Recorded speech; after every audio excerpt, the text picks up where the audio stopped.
Assalamualaikum warahmatullahi wabarakatuh. Hari ini kita akan sedikit membahas tentang sejarah kebudayaan Islam dalam materi pengembangan kebudayaan Islam pada masa Bani Umayyah. Yang pertama yang akan kita bahas yaitu pengembangan kebudayaan Islam pada masa dinasti Umayyah. Pada masa dinasti Umayyah, banyak perkembangan dan kemajuan yang terjadi di semua bidang kehidupan. Perkembangan tersebut mempengaruhi terhadap perkembangan peradaban dan kebudayaan Islam. Ada banyak peranan para khalifah yang memiliki kontribusi besar dalam kemajuan Islam. Beberapa pengembangan kebudayaan Islam pada dinasti Umayyah yaitu yang pertama, administrasi pemerintahan. Dalam bidang administrasi pemerintahan, Bani Umayyah menerapkan beberapa kebijakan, antara lain yang pertama, perubahan sistem pemerintahan.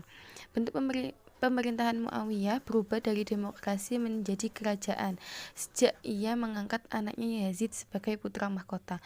Kebijakan ini dipengaruhi oleh tradisi yang terdapat di bekas wilayah kerajaan Bizantium. Selain itu, terjadi dikotomi antara kekuasaan agama dan kekuasaan politik.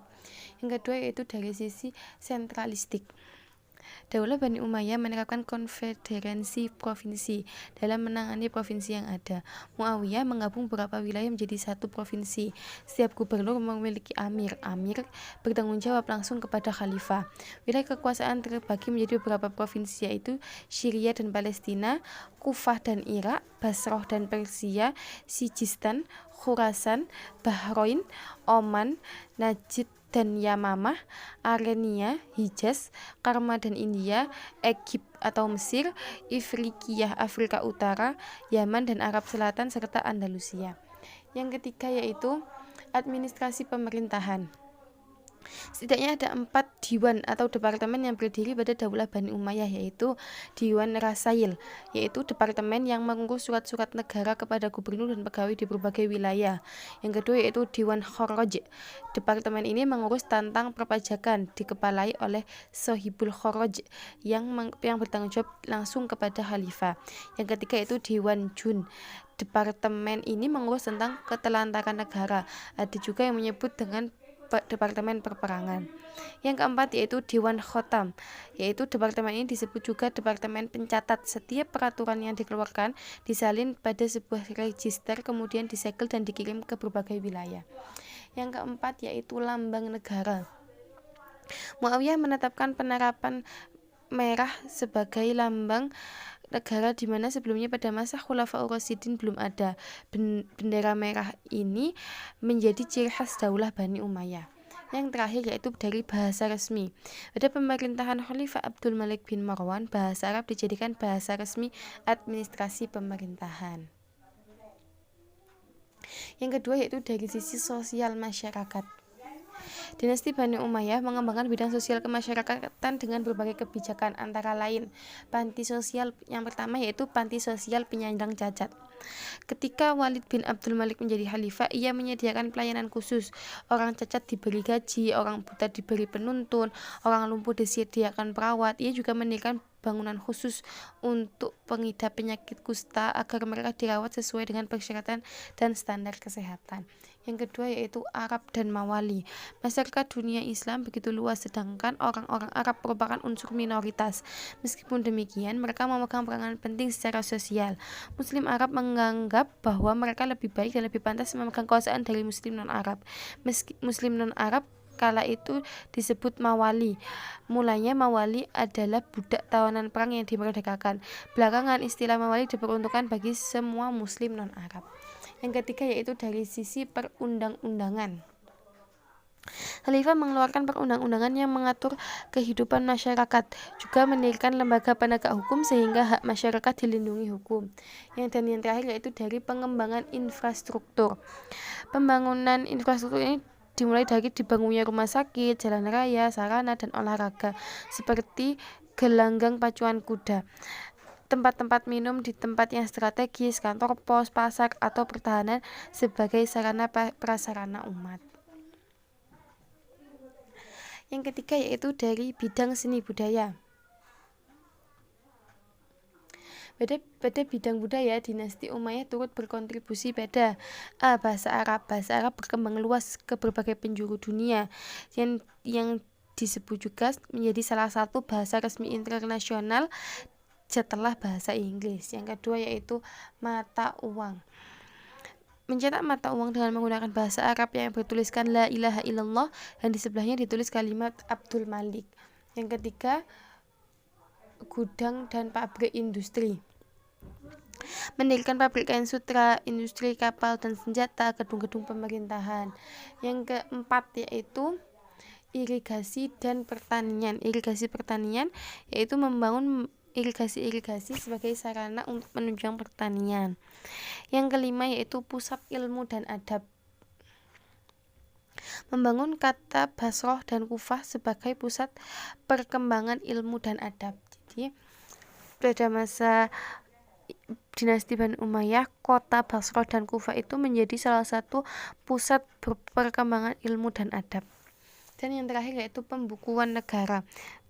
Membuat administrasi pemerintahan dan pembukuan keuangan negara pada bidang kesenian, Bani Umayyah memberikan kontribusi antara lain. Yang pertama, Majelis Sastra. Majelis Sastra adalah tempat atau balai pertemuan untuk membahas kesusastraan dan juga tempat berdiskusi mengenai urusan politik yang disiapkan dan dihiasi dengan hiasan yang indah. Majelis ini hanya digunakan oleh para sastrawan dan ulama terkemuka saja. Yang kedua yaitu arsitektur. Dalam bidang seni arsitektur, para khalifah mendukung perkembangannya seperti pembuatan menara pada periode Muawiyah, Kubah As-Sahra pada periode Abdul Malik bin Marwan. Kubah ini tercatat sebagai contoh hasil karya arsitektur muslim yang termegah kala itu. Bangunan tersebut merupakan masjid yang pertama sekali ditutup dengan kubah, merenovasi Masjid Nabawi, membangun istana Kushr, Amroh, dan istana Al-Musatta yang digunakan sebagai tempat peristirahatan di padang pasir. Nah, selanjutnya yang keempat yaitu di bidang ekonomi. Pada bidang ekonomi dan perdagangan, dinasti Umayyah menerapkan kebijakan-kebijakan antara lain. Yang pertama, sumber pendapatan dan pengeluaran pemerintahan. Sumber uang masuk pada zaman Daulah Bani Umayyah sebagiannya diambil dari dharaib atau kewajiban yang harus dibayar oleh warga negara. Di samping itu, bagi daerah-daerah yang perlu ditaklukkan, terutama yang belum masuk Islam, ditetapkan pajak istimewa.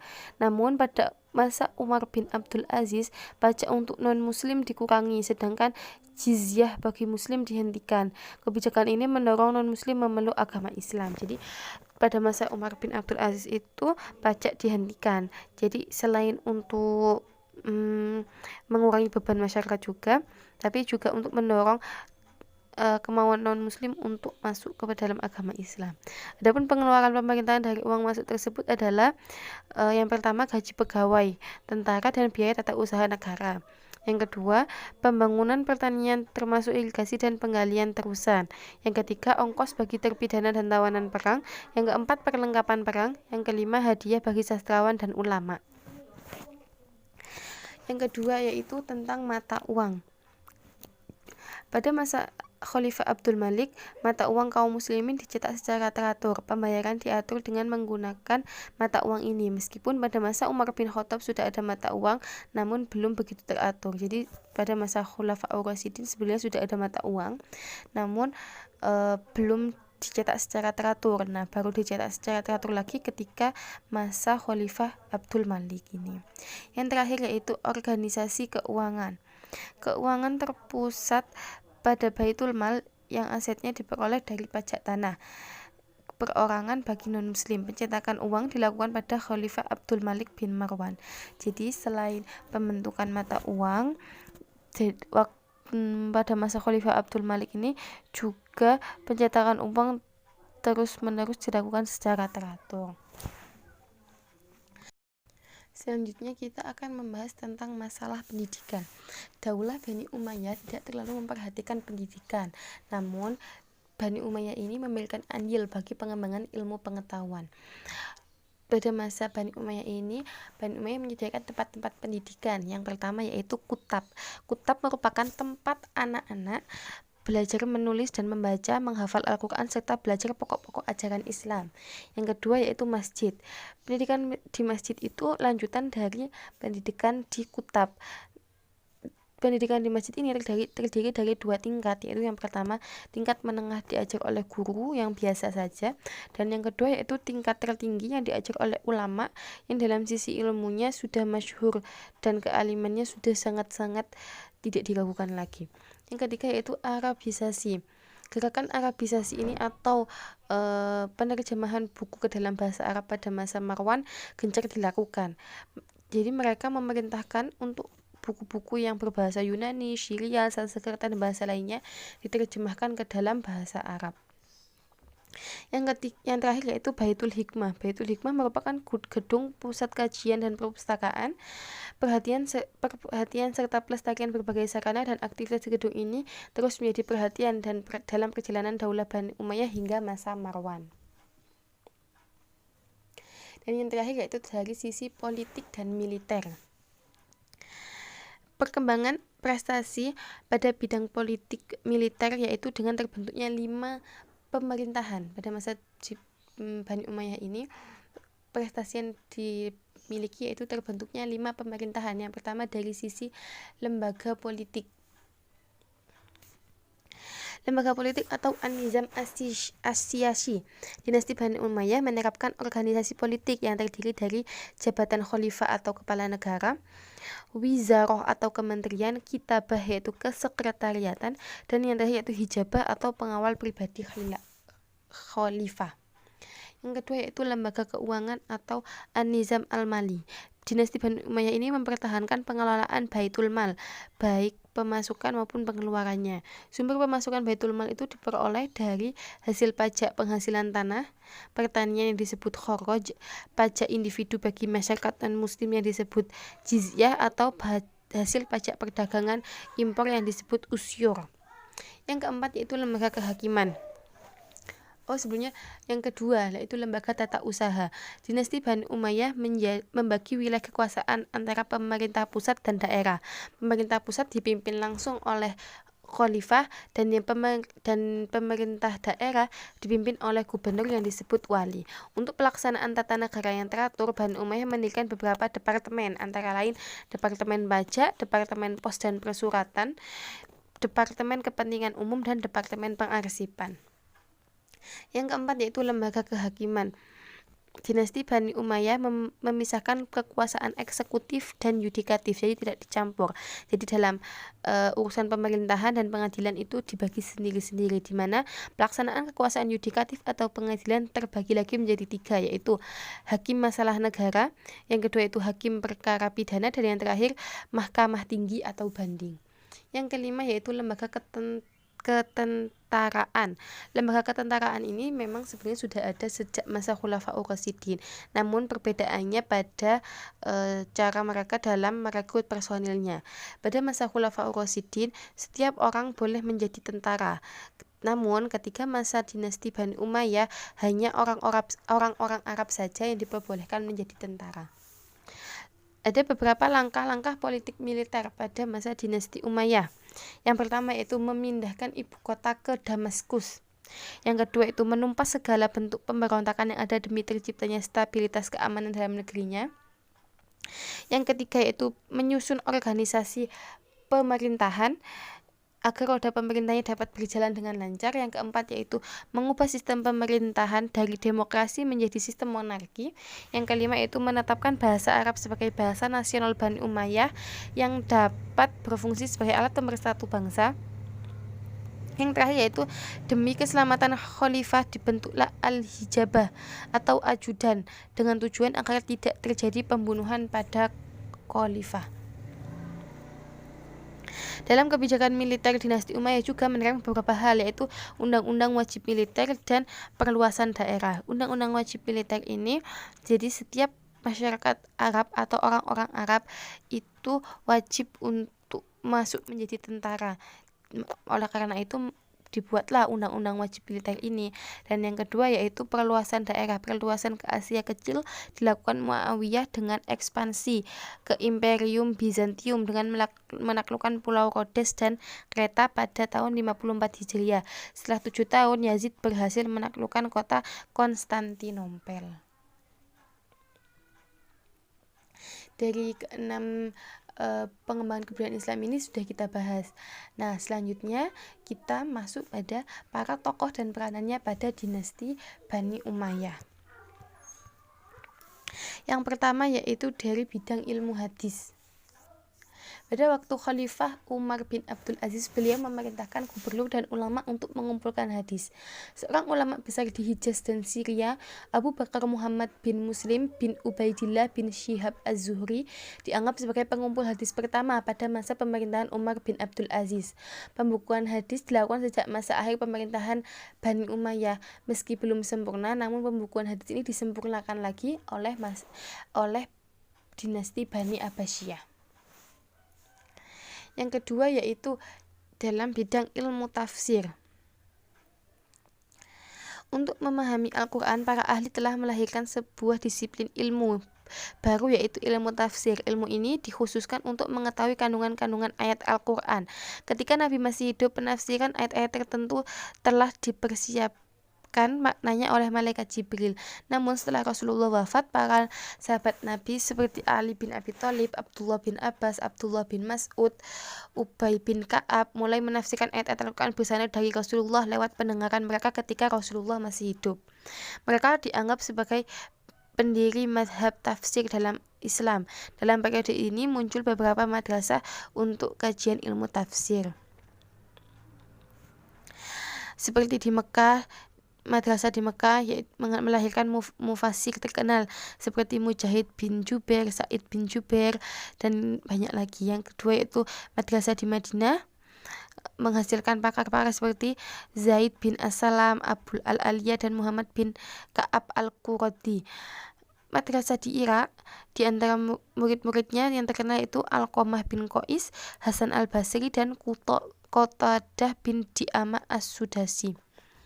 Sebagian sahabat seperti Umar bin Khattab, beliau tidak menafsirkan ayat-ayat mutasyabihat karena Al-Quran itu dianggap sebagai kitab suci yang tidak boleh ditafsirkan. Mereka berpendapat bahwa tafsir Al-Quran merupakan sesuatu yang di luar perintah agama. Jadi kalau seperti ayat-ayat mutasyabihat itu, Umar bin Khattab lebih memilih untuk tidak menafsirkannya karena hanya Allah yang tahu artinya seperti apa. Masalah tafsir menimbulkan berbagai sikap yang bervariasi, antara lain Syafiq bin Salamah al-Asadi apabila ditanya tentang suatu ayat, ia hanya menjawab Allah Maha benar dengan yang dimaksud. Maksudnya adalah ia tidak berkeinginan untuk membahas makna yang ditanyakan. Namun pada masa pemerintahan dinasti Umayyah terdapat seorang ahli tafsir bernama Sa'id bin Zubair. Ia diminta menafsirkan beberapa ayat Al-Quran, tapi dia menolaknya. Bahkan ia lebih memilih kehilangan salah satu anggota tubuhnya daripada harus menafsirkan ayat-ayat Al-Quran yang diminta. Jadi pada masa dinasti Umayyah itu banyak khalifah yang ingin menafsirkan ayat-ayat mutasyabihat itu, tapi para ahli lebih memilih untuk menolaknya karena takut kepada Allah, karena hanya Allah lah yang maha benar dengan apa yang dimaksud. Selanjutnya akan kita bahas yaitu ilmu fikih. Al-Quran sebagai kitab suci yang sempurna merupakan sumber utama bagi umat Islam, terkhusus dalam menentukan masalah-masalah hukum. Pada masa Khulafaur Rasyidin, penerapan hukum di samping bersumber dari Rasulullah juga menerapkan metode penetapan hukum atau ijtihad. Ijtihad pada awalnya hanya pengertian yang sederhana, yaitu pertimbangan yang berdasarkan kebijaksanaan yang dilakukan dengan adil dalam memutuskan suatu masalah. Pada tahap perkembangan pemikiran Islam, lahir sebuah ilmu hukum yang disebut fikih, yang berarti pedoman hukum dalam memahami masalah berdasarkan suatu perintah untuk melakukan suatu perbuatan. Perintah tidak melakukan suatu perbuatan dan memilih antara melakukan atau tidak melakukannya. Dasar atau pedoman pokok yang telah dibukukan itu disebut dengan usul fikih. Jadi kalau fikih itu ilmu hukumnya, tapi kalau usul fikih itu dasar atau pedoman pokoknya dalam menetapkan ilmu hukum tadi. Pada masa perkembangannya, pendapat para ahli fikih semakin tajam. Ahli fikih Hijaz dan ahli fikih Irak berbeda pendapat dalam pengambilan ra'yu sebagai argumen. Ahli fikih Hijaz berpegang pada athar atau ketetapan hukum yang pernah dilakukan para sahabat, sedangkan ahli fikih Irak cenderung kepada ra'yu. Akhirnya ahli fikih Hijaz menganggap ahli fikih Irak mengabaikan sunnah. Sebaliknya, ahli fikih Irak menganggap ahli fikih Hijaz menganut pemikiran jumud, yaitu pemikiran kolot dan tradisional. Ulama-ulama tabi'in pada masa dinasti Umayyah itu Syuryah bin Al-Harith, Alqamah bin Qais, Masyruq Al-Ajda, Al-Asdan, Al-Aswad bin Yazid. Pada zaman dinasti Umayyah ini telah berhasil meletakkan dasar-dasar hukum Islam menurut pertimbangan kebijaksanaan dalam menetapkan keputusan yang berdasar pada Al-Quran dan pemahaman nalar atau akal. Yang keempat yaitu ilmu tasawuf. Ada beberapa tokoh sufi pada masa dinasti Umayyah ini. Yang pertama, Sa'id bin Musayyab. Beliau wafat pada 91 Hijriah atau 710 Masehi. Beliau adalah murid dan menantu Abu Hurairah, seorang ahli sufah. Ia mencontohkan hidup zuhud pada pengikutnya. Dalam satu riwayat, ia ditawari sejumlah 35.000 dirham uang perak oleh Khalifah Abdul Malik bin Marwan, namun ia menolaknya. Yang kedua yaitu Hasan al-Basri. Hasan al-Basri lahir di Madinah dan meninggal di Basra pada tahun 110 Hijriah. Ibunya adalah seorang hamba sahaya, yaitu Ummu Salamah, istri Rasulullah. Hasan al-Basri ini berkembang di lingkungan yang soleh. Ia banyak belajar dari Ali bin Abi Thalib dan Huzaifah bin Yaman, dua sahabat Nabi. Ia mengenalkan kepada umat tentang pentingnya tasawuf, karena tasawuf dapat melatih jiwa atau hati memiliki sifat zuhud. Jadi hatinya tidak terpengaruh oleh harta benda walaupun lahiriah kaya. Sifat roja atau harta benda, anak-anak, jabatan tidak bisa menolong hidupnya tanpa adanya harapan atau ridha Allah, dan sifat khauf atau sifat takut kepada Allah yang dalam dan melekat dalam jiwanya. Yang ketiga itu Sufyan ats-Tsauri. Sufyan ats-Tsauri ini lahir di Kufah tahun 97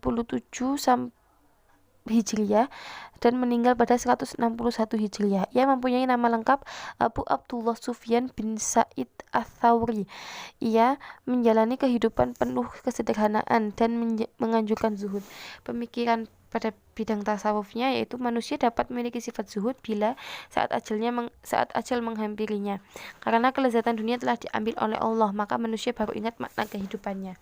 Dan yang kedua yaitu manusia dalam menjalani hidup di dunia harus bekerja keras agar hidupnya tercukupi. Dengan kerja manusia dapat terhindar dari kegelapan dan kehinaan. Yang kelima yaitu ilmu bahasa dan sastra. Bidang kesusastraan juga mengalami kemajuan. Hal itu ditandai dengan munculnya sastrawan berikut, yaitu yang pertama Nu'man bin Bashir al-Ansari, yang kedua itu Qais bin Mulawwah yang lebih dikenal dengan Laila Majnun, yang ketiga itu Al-Akhtal, yang keempat yaitu Abul Aswad al-Duwali, yang kelima yaitu Al-Farazdak, dan yang keenam yaitu Jarir. Yang keenam yaitu ilmu sejarah dan geografi. Pada masa dinasti Umayyah, Khalifah Muawiyah bin Abu Sufyan memerintah Ubaid bin Syariah al-Jurhumi untuk menulis buku sejarah masa lalu dan masa Bani Umayyah. Di antara karyanya adalah kitab Al-Muluk wal Akhbar al-Madi, yaitu buku catatan sejarah raja-raja pada masa lalu. Sejarawan lainnya adalah Suhara Abdi yang menulis buku Kitabul Amsal. Dan yang terakhir yaitu ilmu kedokteran. Ilmu kedokteran belum berkembang dengan baik pada masa dinasti Bani Umayyah ini, tetapi pada masa Khalifah Walid bin Abdul Malik telah terjadi perkembangan cukup baik di bidang kedokteran. Ia mendirikan sekolah tinggi kedokteran. Dalam rangka mengembangkan ilmu kedokteran ini, Khalifah meminta bantuan para dokter dari Syria. Di lembaga inilah Harith bin Hildah dan Nazhar meraih ilmu kedokteran. Selain itu, gerakan terjemah buku-buku kedokteran mendukung perkembangan ilmu pada masa dinasti Umayyah. Khalid bin Zaid bin Muawiyah adalah orang pertama yang menerjemahkan buku tentang astronomi, kedokteran, dan kimia. Di samping itu, Khalid ini juga merupakan seorang penyair dan orator yang terkenal. Sekian dari materi perkembangan pada masa dinasti Umayyah. Jika ada pertanyaan bisa ditanyakan langsung ke kolom komentar, insya Allah akan langsung saya jawab. Sekian dari saya, mohon maaf jika ada salah-salah kata. Wassalamualaikum warahmatullahi wabarakatuh.